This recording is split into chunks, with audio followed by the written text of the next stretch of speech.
Excuse me. Alright, hello everyone. Welcome to today's second gameplay stream. It is Thursday, October 29th, 2015, and I am Darkside Phil. Welcome, welcome, welcome. How's everyone doing? Hopefully you're doing alright. I am doing alright. I'm a little tired, a little beat.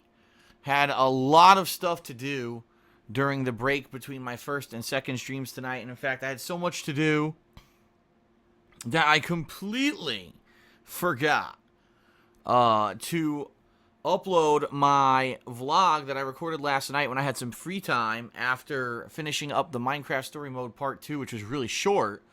I filmed a special vlog talking about my thoughts about Assassin's Creed Syndicate so far, and I completely forgot to upload it because I was so busy taking trash out, bringing cans in, scrubbing and washing the kitchen, and doing all kinds of stuff downstairs that it just completely slipped my mind. And I came into the office, I set everything up, I turned on the stream, I just sat down, I saw people in the stream chat start talking, I was like, oh, son of a bitch, I completely forgot, seriously. And, I was just like, this sucks. But it is what it is. I wish I had uploaded it earlier today, I didn't. I guess I could upload it, tonight, which is fine. But at the same time, I'm a little worried because I'm going to upload that tonight, and then tomorrow I'm going to be uploading a new DSP Tries It, so it's probably going to cut into it when it comes to viewership. But it is what it is. That's my fault. I should have uploaded it earlier today, right? Oh well. Alright, so, tonight, ladies and gents, we'll be playing roughly 2 hours. You know, we're going to look for a logical stopping point at the ends of missions here, but around 2 hours of the Halo 5 Guardians campaign. As you know, if you watched earlier this week, I did try out the Halo 5 campaign back on Tuesday night and had mixed feelings about it. I thought that the graphical presentation, the production value, and in some regards the story were pretty interesting. And I basically thought the gameplay was horrendous. Really cliche and really didn't add anything whatsoever, didn't do anything new with the Halo formula whatsoever.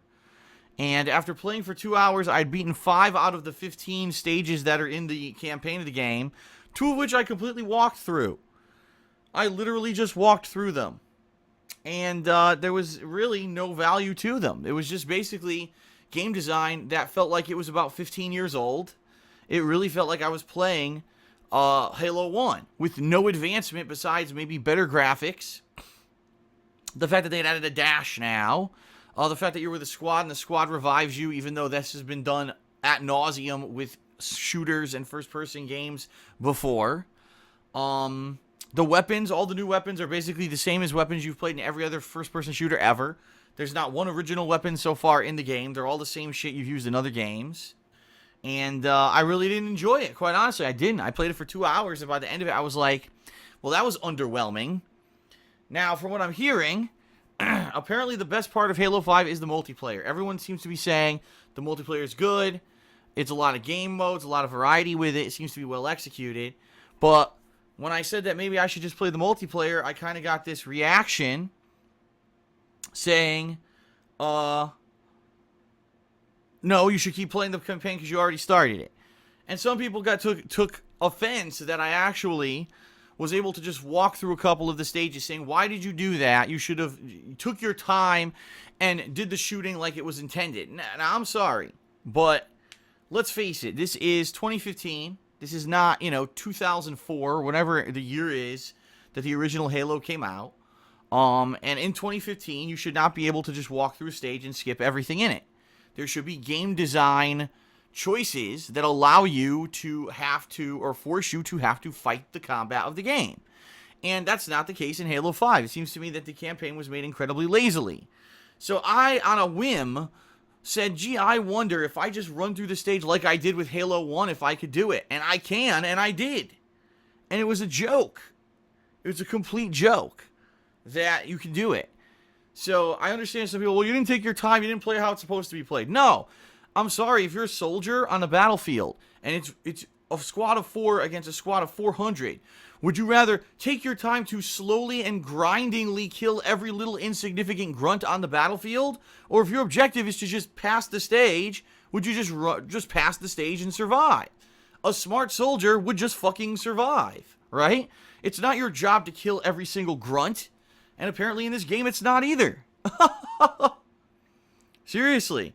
Like, and that was something that I directly found in playing this game, is that it seems to be a just poorly designed campaign. And I am curious to see where the story is going to go, because right now there is kind of a weird mystery going on. Why is Cortana working with supposedly the, what are they, the Prometheans or the Progenitors, whatever the fuck they're called, this ancient race from Halo 4, right?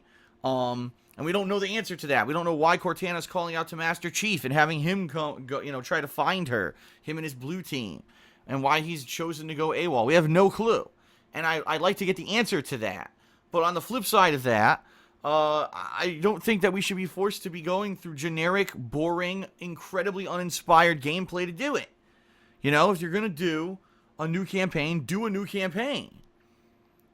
And it seems to me that that's not what they were going for. They were going for, let's make the most generic thing we could possibly make, just for the sake of saying there's a new campaign, and to advance the story, minimally.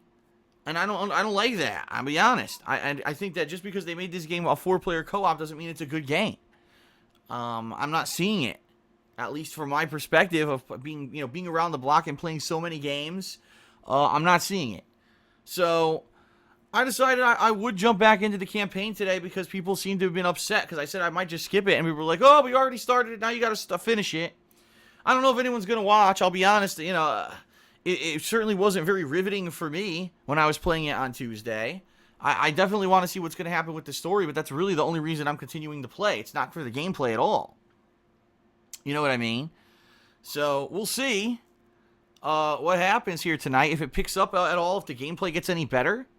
And my goal is that if I play it one more session, which I believe I've scheduled for Monday, my earlier stream, that maybe I can finish up the story and finally get to the multiplayer. Because this week I definitely want to at least take 1 to 2 streams this week to test out the different multiplayer modes of Halo 5.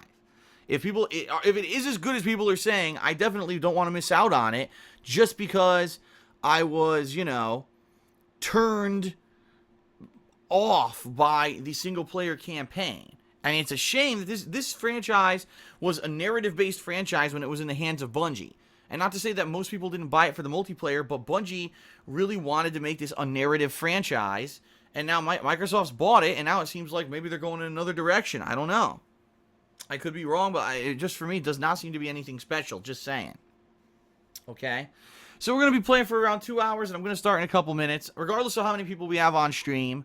However, if we don't get a lot of people on stream tonight, chances are I probably won't be streaming this, moving forward until I do the multiplayer. I don't see any reason to work out a stream and get the stream going and whatever if we're only going to have, a couple hundred people at tops. It doesn't make sense. But we'll see. Let's see what happens tonight.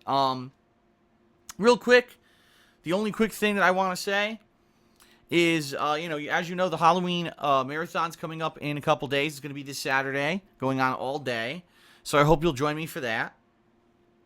And that we will, enjoy the Halloween horror gameplay. Again, I have not done a Halloween special in 3 years, excuse me. I did one in 2011. Oh, then it is 4 years. Yeah.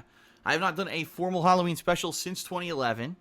And I'm excited to be able to kind of jump back into it and do a full-on one again for a whole day. Actually, I take it back. I think it was 2012. Now I'm losing track of what year it was. But whatever year it was, it's been several years, and I'm happy to be able to do that, okay?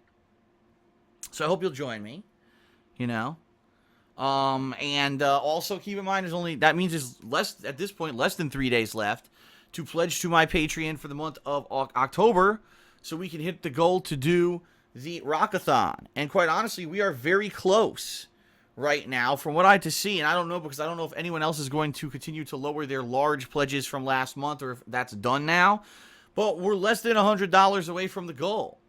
And I threw this out there earlier today. I said, listen, if you watch my content, you watch the streams, you like my stuff, listen, as little as $1 helps. It's not like you have to think, oh man, I'd love to support Phil, but I don't have a lot of money. So, I can't do that $50 perk. That's not how Patreon works. Patreon works when a lot of people give a couple bucks here or there. That's how the biggest people who are successful with Patreon, that's how they're successful. Not getting a small group of people giving huge pledges every month. That's ridiculous. I wouldn't ask that from anyone. But it would be cool if you do watch my stuff, right? You support me and you want to see me keep doing gameplay like this. you know, $1 a month. And I think that I do think that it's possible within the next couple of days to hit this goal. I don't think it's unrealistic at all. I just think that a lot of people take it and say, well, it's too much. If he's behind $100, that there's no way we're going to hit that, so why bother? And I don't think that's the attitude that you need to have. You know what I mean? I would love to do this Rockathon. I think that it's a very viable, we can hit it. We've hit this goal every month so far this year. Why couldn't we hit it again? So, just saying. And hopefully we will hit the goal by the end of Saturday, which is the deadline to pledge to my Patreon, which is patreon.com/DarksidePhil. So we'll see what happens with that. And just keep in mind, tomorrow as well, I will be doing a Assassin's Creed Syndicate stream. That'll be my one gameplay stream for tomorrow, so we are going to return to that. And hopefully, you know, that goes well as well. I don't see why it wouldn't. So every time that I've streamed Assassin's Creed Syndicate, it's got some pretty decent views on stream. So hopefully now that we've took a 3-day break to do other stuff, people will enjoy that coming back tomorrow. Okay? So I hope to see you here tomorrow for that as well. Alright, well that is it, everybody. Let us get started with Halo. Let's see where it goes. Hopefully it gets better, because the gameplay so far has been pretty bleh. But, you know, it is what it is. If that's how they're going and they're just going to make crappy dialed-in or phoned-in campaigns just for the sake of saying that there's a story, that's kind of lame in my opinion, but hopefully I'll be proven wrong here. We'll see, okay? All right, so that was a quick pre-stream. Let's end it. Let's get started, and we'll go from there. All right.